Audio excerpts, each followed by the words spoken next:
Annabelle doll was the topic of the last video, and whether or not I believe, because of a lot of questions, that the doll caused the death of Mr. Dan Rivera. This is July 2025, and I had said I don't think so, that it remains to be seen what happened to him, and hopefully we'll find out. And condolences to the family once again. But I said I would tell you what happened to me, a personal experience with a possession type of thing. And I have to say, I didn't laugh at that stuff, but I didn't really believe in it until this happened. Now, this goes back quite a few years. My kids were little, and my 4-year-old, I was just putting her down to bed. And I would read to her like everybody else, you know, she was the baby. And just kind of, Mommy, would you lay with me till I fall asleep? Sure, no problem. Well, we had a little radio in her room. Now, my kids are all over 40, so this is a while back. And it was a battery-operated radio. It wasn't plugged in. It was just a battery-operated transistor radio.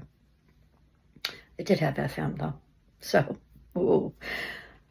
At any rate, laying there, and I don't remember if I was just reading something, and I hear the radio. And I'm thinking to myself, well, maybe I left the radio on, or she put it on.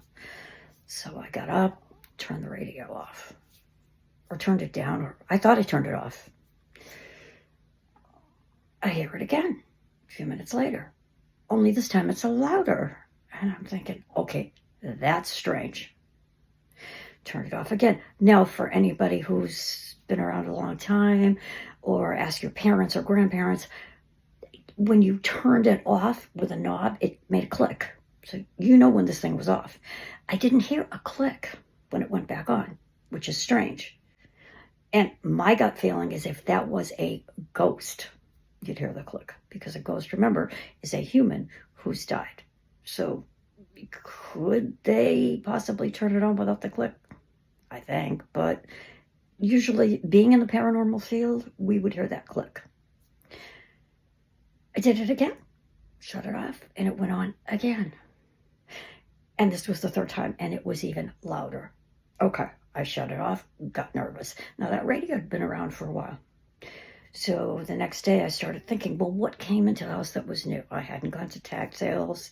I hadn't done anything. But then I remembered, and this is going to sound really strange, that in the area that I lived in, people from a specific church would gather little girls' dresses because it was required to wear dresses. Now, I'm not religious. It was just something that I thought I'd give a shot. And very pretty dresses.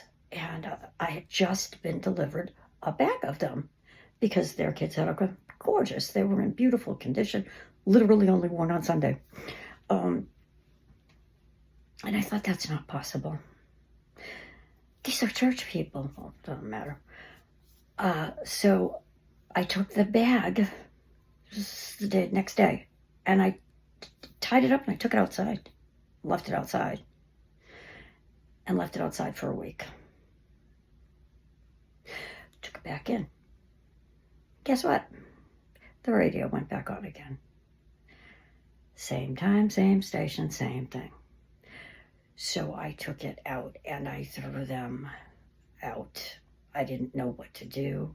But I'll tell you one thing, I really ticked off a bunch of ladies because I told them, and they were all into this, if you get something and it's demonic and demonized and all that. I mean, they were like really obsessed with that stuff. So I told them, well, guess what? Oh, that's impossible. Okay, well, it can come from a tag sale, but it can't come from you. I don't know where you got those dresses. At any rate, that is my story, and fortunately, that's the only one I've had, and that was close to 40 years ago. Tell me your story, if you have something that you feel was possessed or was evil, and what happened to you. I would love to know.